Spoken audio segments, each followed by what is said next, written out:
우리가 알던 시대는 이제 끝났습니다. 지난 수십 년 동안 이어져 온 글로벌 협력의 시대 말이죠. 그 대신 지금은 산업 패권을 둘러싼 아주 치열한 경쟁, 그 새로운 시대에 막이 올랐습니다. 오늘 이 거대한 변화의 흐름을 한번 깊게 들여다보겠습니다. 자, 이 숫자 한번 보시죠. 1조 달러. 이게 바로 최근 미국이 기록한 연간 무역 적자 규모입니다. 어마어마하죠? 특히 팬데믹 이후에 이 적자가 급증하면서 미국 내에서는 이러다 큰일 난다, 우리 산업부터 지켜야 한다는 목소리가 커졌고, 이게 바로 새로운 글로벌 갈등의 불씨가 된 겁니다. 아니 근데 어떻게 상황이 여기까지 오게 된 걸까요? 그 답을 찾으려면요, 우리가 먼저 알아야 할 게 있습니다. 바로 수십 년 동안 당연하게 여겨졌던 하나의 큰 흐름이 이제는 끝났다는 사실이죠. 네, 바로 그 무역 불균형이 전 세계 경제 정책의 판도를 완전히 뒤집어 놓은 겁니다. 예전에는 값싼 노동력을 찾아서 공장을 옮기고 자유롭게 무역하는 게 최고라고 생각했잖아요. 바로 그 세계화의 시대가 저물고 이제는 우리나라 먼저 자국의 이익을 최우선으로 하는 그런 치열한 경쟁이 시작된 거죠. 이 표를 보시면 더 확실해집니다. 미국의 전체 무역 적자에서 중국이 차지하는 비중 보이시나요? 무려 24.4%입니다. 거의 4분의 1이에요. 바로 이 압도적인 불균형, 이게 바로 미국이 경제 전략의 칼끝을 중국으로 향하게 만든 아주 결정적인 이유라고 할 수 있습니다. 그렇다면 이 새로운 산업군비 경쟁의 판 위에는 어떤 선수들이 뛰고 있을까요? 그리고 각자 어떤 전략, 어떤 플레이복을 들고 나왔을까요? 지금부터 각 팀의 전략을 한번 비교 분석해 보겠습니다. 자, 먼저 미국 팀입니다. 이들의 전략은 한마디로 미국 우선주의를 바탕으로 한 아주 강력한 방어 플레이라고 할 수 있어요.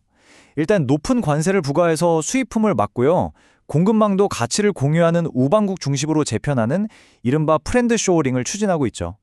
그리고 동시에 배터리처럼 진짜 중요한 핵심 산업에는 어마어마한 보조금을 쏟아부으면서 자국 산업 기반을 다시 쌓고 있는 겁니다. 다음은 도전자 중국 팀입니다. 중국은 국가가 모든 걸 밀어붙이는 아주 공격적인 전략을 쓰고 있죠. 거대한 국영 기업들을 하나로 합쳐서 덩치를 키우고 거기에 막대한 정보 보조금을 쏟아붓습니다. 이걸로 조선, 배터리 같은 핵심 기술 시장을 아예 통째로 지배하겠다는 거죠. 마지막으로 EU와 일본 팀입니다. 이 팀들은 미국이나 중국처럼 전면적인 물량 경쟁은 피합니다. 대신 자기들이 잘하는 거, 즉 고도의 기술력과 혁신에 집중하는 정밀 타격 전략을 쓰고 있어요. 이유는 복잡한 특수 선박이나 친환경 기술처럼 자기들이 확실히 앞서 있는 분야에 집중하고요. 일본은 좀 더 멀리 봅니다. AI 로봇처럼 성공하면 사회를 완전히 바꿀 수 있는 그런 문샷 프로젝트에 장기적으로 투자해서 미래 기술을 선점하려는 거죠. 둘 다 물량보다는 기술력으로 승부하겠다, 이런 겁니다. 좋습니다. 그럼 이런 전략들이 실제 전쟁터에서는 어떻게 부딪힐까요?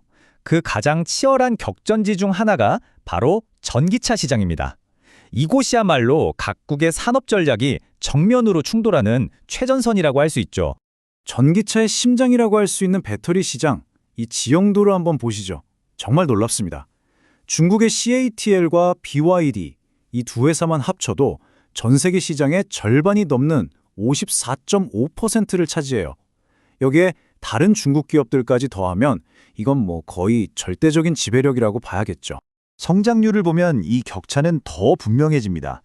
중국 전기차의 수출 성장률 보세요. 무려 90.4%. 거의 폭발적인 수준이죠. 유럽도 나름 견조하게 성장하고 있지만 미국은 성장세가 확실히 더딘 상황입니다. 이런 시장 상황은 각국의 정책 방향에도 그대로 드러납니다. 미국은 전기차 구매 보조금을 없애면서 약간 속도 조절에 들어간 반면에 유럽연합은 오히려 새로운 배터리 프로젝트에 엄청난 돈을 투자하면서 미래에 그냥 올인하고 있어요. 완전히 다른 길을 가고 있는 셈이죠. 그런데 이 경쟁이 전기차에서만 끝나는 게 아닙니다. 로봇 그리고 조선업처럼 한 국가의 장기적인 경제 미래를 결정할 다른 핵심 산업들에서도 아주 치열한 선점 경쟁이 벌어지고 있습니다. 미래 산업의 핵심, 바로 AI와 로봇 분야인데요. 여기서도 접근법의 차이가 보입니다. 일본은 2050년까지 사회를 완전히 바꿀 AI 로봇을 개발하겠다, 이런 소위 문샷이라고 불리는 아주 원대한 목표를 내걸었고요. 반면에 EU는 호라이즌 유럽이라는 프로그램을 통해서 당장 산업 현장에 적용할 수 있는 스마트 제조 기술처럼 좀 더 현실적인 목표에 자금을 집중하고 있습니다. 조선업에서도 이 전략 차이가 아주 극명하게 드러납니다. 중국은 물량으로 승부합니다. 대량 생산을 통해서 말 그대로 세계의 조선소가 되겠다는 목표고요. 반면 EU는 자기들이 강점을 가진 분야, 그러니까 크루즈선이나 특수선처럼 아주 고도의 기술이 필요한 고부가 가치 시장을 지키는 데 집중하고 있죠. 하지만 이렇게 치열한 경쟁에는 반드시 어두운 그림자가 따르게 마련입니다. 이런 산업 전쟁이 우리 경제에 미치는 실제 비용, 그 대가는 결코 가볍지 않거든요.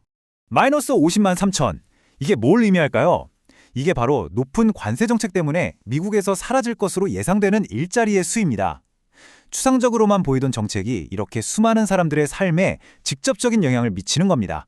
그리고 그 피해는 경쟁하는 당사국들한테만 머무는 게 아닙니다.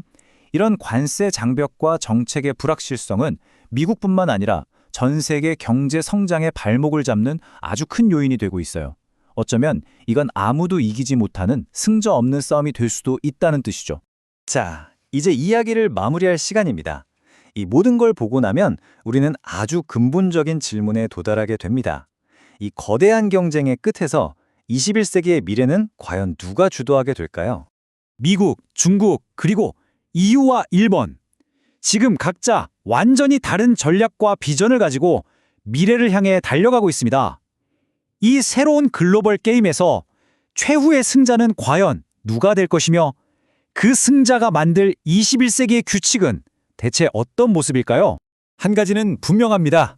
경주의 총성은 이미 울렸고 그 경쟁은 바로 지금 이 순간에도 멈추지 않고 계속되고 있다는 사실입니다.